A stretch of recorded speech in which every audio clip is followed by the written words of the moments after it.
นี่เราซอฟต์แวร์ .asia เราจะมานำเสนอเกี่ยวกับโปรแกรมอ่าค่ายเครื่องวัสดุเนาะค่ายเครื่องวัสดุก่อสร้างค่ายเครื่องพวกอ่าท่อน้ำหรือว่าค่ายเครื่องพวกเกี่ยวกับพวกต่างๆแล้วก็ค่ายเครื่องพวกไฟฟ้าค่ายเครื่องทรงเครื่องย่อยค่ายเครื่องทั่วไปเนาะอยู่ในโปรแกรมนี้เราสามารถมานำเสนอเป็นต้นว่าถ้าว่าเราลงติดตั้งโปรแกรมแล้วมันจะเห็นไอคอนตัวนี้เนาะอยู่ในหน้าเดสก์ท็อปอยู่ในนี้หน้าเดสก์ท็อป แล้วเราก็ดับเบิลคลิกเข้าไปแล้วเราก็ป้อนมันจะออกหน้าตาล็อกอินขึ้นมาเราก็ใส่รหัสเข้าไปในนี้ก็จะมีข้อมูลสำนักงานสำนักงานตัวนี้นี่มันเราจะป้อนข้อมูลตัวนี้นี่มันเพื่อว่าให้มันลงไปบินเนาะแล้วก็การเฮ็ดเวียกเราตั้งวันที่เฮ็ดเวียกมื้อใดเริ่มมื้อใดเราจะเฮ็ดเวียกเนาะแล้วก็ตั้งอัตราแลกเปลี่ยนเราจะตั้งแต่ละเลขแล้วเราก็มาตั้งข้อมูลลูกค้าข้อมูลพนักงานเราตั้งไปได้เราก็เพิ่มแล้วก็ป้อนข้อมูลไป หลังจากนั้นเขาก็ป้อนผู้ทดลองป้อนสาขาอาหารป้อนต่างๆแล้วก็ข้อมูลใส่โปรแกรมเขาก็สามารถป้อนได้แล้วก็ปิดบัญชีประจำเดือนเพื่อยเอายกไปเดือนหน้าเนาะแล้วมันนี้เรามาเบิ่งสินค้าสินค้าก็คือว่าเรามาป้อนหมวดสินค้าเป็นต้นว่าหมวดเหล็กหมวดรังสีหมวดกระเบื้องหมวดต่างๆเขาจะป้อนไปจะแยกรายการต่างๆเนาะหลังจากเราป้อนหมวดสินค้าแล้วเราก็มาเพิ่มรายการเพิ่มสินค้าใหม่เพิ่มสินค้าก็คือว่าคลิกเพิ่ม แล้วเราก็เลือกประเภทปูนมันประเภทปูนใดเราก็สามารถเอาข้อมูลไปสมมุติปูนเพชรปูนหยังเราก็ใส่รหัสมันไปเนาะ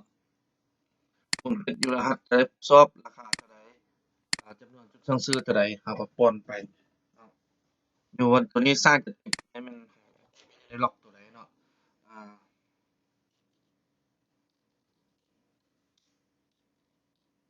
ล็อก A ล็อก B ล็อก C ล็อกบนตัวที่เขาจัดเก็บไว้เนาะเราก็ป้อนแล้วเราก็บันทึกครับเนาะถ้าเราจะแก้ไขเราก็ดับเบิลคลิกเข้าไปปั๊บสามารถแก้ไขได้เลยเนาะ แล้วบัดนี้เราสามารถเอาไปซื้อๆได้คือต้นว่าเราเอาไปซื้อๆปูนเพชรเท่าใด11ไล่ไปครับเราก็สามารถพิมพ์ใบสั่งซื้อได้พิมพ์ใบสั่งซื้อมันเฮ็ดรายงานใบสั่งซื้อได้ว่าใบสั่งซื้อเท่าใดเขาเอาใบสั่งซื้อไปเท่าใดเนาะซื้อไปเท่าใดแล้วอย่างนี้เราก็สามารถพับใบสั่งซื้อก็ได้เนาะพับจากใบสั่งซื้อมันก็ออกมาเลยถ้าเราบ่อยากพับจากใบสั่งซื้อเราก็เลือกรายการนี้มาเลยเพชรพับเข้ามามื้อนี้10ปูนงบพับออกมา15เลือกผู้สนองอ่า โอ้บ่เนาะเลือกเข้าไปเราสามารถพิมพ์ตัวนี้ออกมาเนาะถ้าว่าเรารับการติดหนี้เราก็ใส่ตัว N ถ้าเรา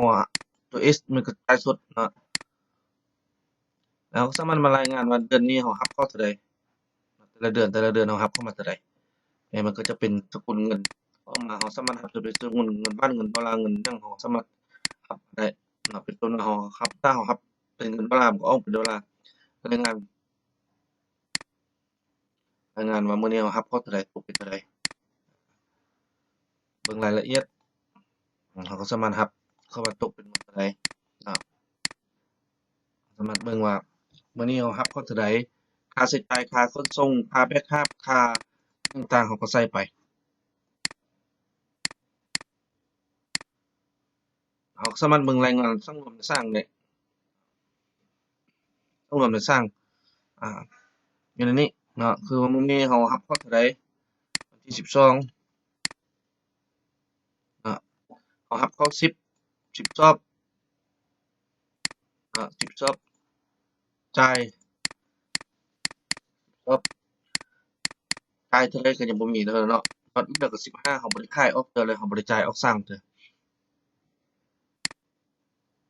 สามารถรายงานเบิ่งสำรวมได้สำรวมเป็นตัวยอดออกมาเท่าใดจ่ายออกเท่าใดเงินเท่าใด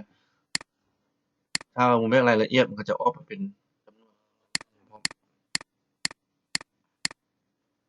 วันนี้ระบบเราก็สามารถชำระหนี้ต้องส่งได้หนี้ต้องส่งให้ผู้ที่สนองชำระหนี้ต้องส่งให้ว่าเราติดหนี้ผู้จักผู้ซื้อมาเท่าใดเนาะเราก็สามารถรายงานเบิ่งว่าหนี้สนองของเรามันเดือนเหลือเท่าใดจ่ายเท่าใดนี่ 5,000 เนาะสมมุติยกตัวอย่างเรามาชำระเงินเรามาชำระเงินชำระเงินเนาะชำระเงินหนี้ผู้สนองสามารถชำระเอกไปอย่างคือชำระแต่500,000กิกเหลือ450,000เนาะยอดเหลือนี่เหลือ450,000เอามันเป็นปั๊บเนาะจำนวนมันก็จะเหลืออยู่ใน450,000ได้มารายงานอันผู้สนองหนี้ผู้สนองนี่เราจ่าย500,000เหลือ450,000เนาะจ่ายเหลือ450,000ถ้าเราจะเบิ่งแบบนั้นมันก็จะออกมาเป็นอันนี้มื้อนี้เราจ่ายเท่าใดจ่ายเท่าใดหยังเท่าใดเนาะจ่ายเท่าใดหยังเท่าใดแล้วสามารถจ่ายเครื่องออกสร้างได้สร้างเนาะสามารถจ่ายเครื่องออกสร้างเป็นต้นเลือกมาเลือกแผนกใดเราจ่ายแผนกใดเลือกปูนจ่ายมาเท่าใดเราก็จ่ายไปเนาะเราสามารถจ่ายไปให้แต่ละบ่อนได้เนาะในระบบเราก็สามารถเฮ็ดใบเสนอราคาได้ใบเสนอราคาสมมุติว่าเราจะขายปูนหยังงี้สามารถเสนอราคายิงซะนี่เลยเนาะสามารถเฮ็ดใบเสนอราคาได้มันเถอะปั๊บมีใบเสนอราคาออกมาเนาะใบเสนอราคาเราตกเป็นเท่าใดเราก็สามารถเฮ็ดใบเสนอราคานี้ให้ลูกค้าได้การใบเสนอราคาเรามีเราได้พิมพ์มีจักใบเนาะเราก็สามารถมีเบิ่งอยู่นิดได้เราก็สามารถแก้ไขใบเสนอราคาเราได้ว่าเราจะแก้ไขแล้วใบเสนอราคาเนี่ยได้เราก็แก้ไขใหม่มีส่วนลดเท่าใดวันนี้เราลองมาขายสินค้าเบิ่งเนาะเรามาเบิ่งว่าสต็อกของเรานี่อยู่ในนี่สต็อกของเรานี่ทั้งรวมนี่มันมีเท่าใดเรามาเบิ่งมันจะมี10กับเนาะเราลองป้ายไปเบิ่งอย่างละนี่ปูนเพชรนี่เราจะขายไปอันประมาณ2รายการตัวนี้เราจะขายไป5รายการเนาะป้ายเบิ่งระบบขายแล้วก็ถ้าเรามีอืมบาร์โคดเราก็ยิงใส่ได้ถ้าบ่มีเราก็เลือกอยู่นี่ปูนเพชรนี่เราขาย2รายการตัวนี้เราขาย5รายการบอนส่งสมมุติว่าเรามีบอนรถเราก็ดอนติ้วออม12เนาะขายรถเท่าใดก็พอบ่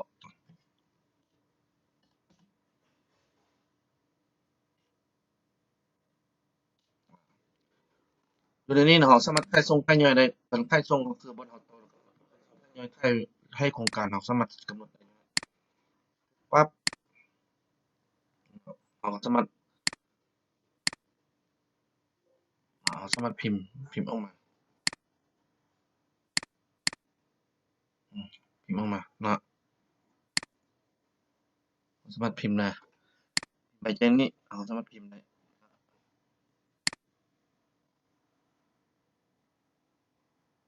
นำนี้เราก็สามารถมาเบิ่งรายงานประจำวันออกมาได้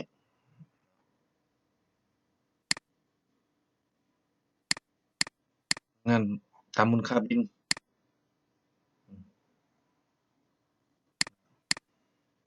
รายงานตามประเภทสินค้าออกมาเลยรายงานตามทั้งรวมรายรับ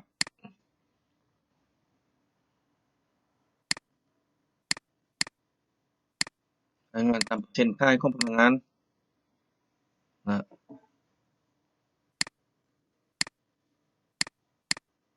รายงานตามการชำระเงินชำระแล้วเนาะหยังเหลือเท่าใดเราก็สามารถเบิ่งได้ว่าลูกค้าผู้นี้ติดหนี้เท่าใดทั้งรวมนี้ต้องรับ บ่มีก็บ่มีเนาะตัวอย่างคือเอาค่ายลองค่ายนี่เบิ่งบัดนี้บัดนี้เรามาเบิ่งทั้งรวมในสร้างเบิ่งเนาะทั้งรวมในสร้างของเราบอกว่าวันที่12วันนี้เราค่ายไปนี่อันนี้เราค่ายไป2ค่ายไป5มันก็จะเหลือ10กับเหลือ8เนาะมันจะตัดสต็อกให้เราเลยมันเรารายงานเนาะเช็กได้ว่าเรียนเท่าใดรายละเอียดก็สามารถเบิ่งได้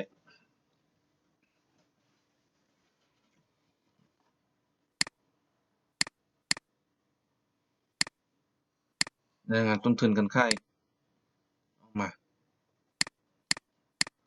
อันนี้ค่ายตัวนี้กำไรตัวนี้อะ